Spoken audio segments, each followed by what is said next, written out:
اور میں یہاں پہ ایک وظیفہ بھی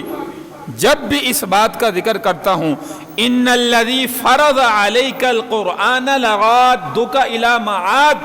اللہ کے نبی صلی اللہ علیہ وسلم نے یہ آیت مبارکہ جو ہے وہ تلاوت فرمائی، اور یہ ایک علماء وظیفہ بھی بتاتے ہیں کہ جو بندہ بھی خانہ کعبہ میں جائے،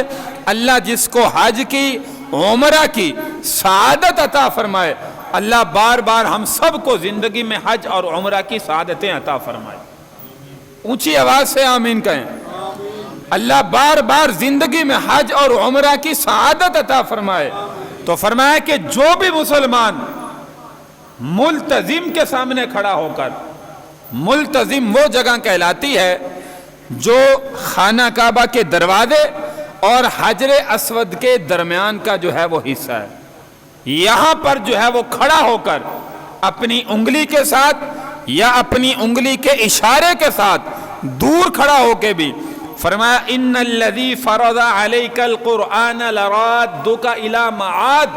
یہ آیت مبارکہ تحریر کرتا ہے انگلی کے اشارے سے یا قریب جا کے یا دور کھڑے ہو کے،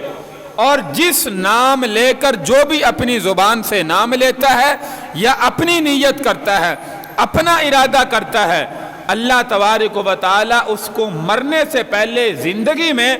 انشاءاللہ ضرور حج یا عمرہ کی سعادت عطا فرمائے۔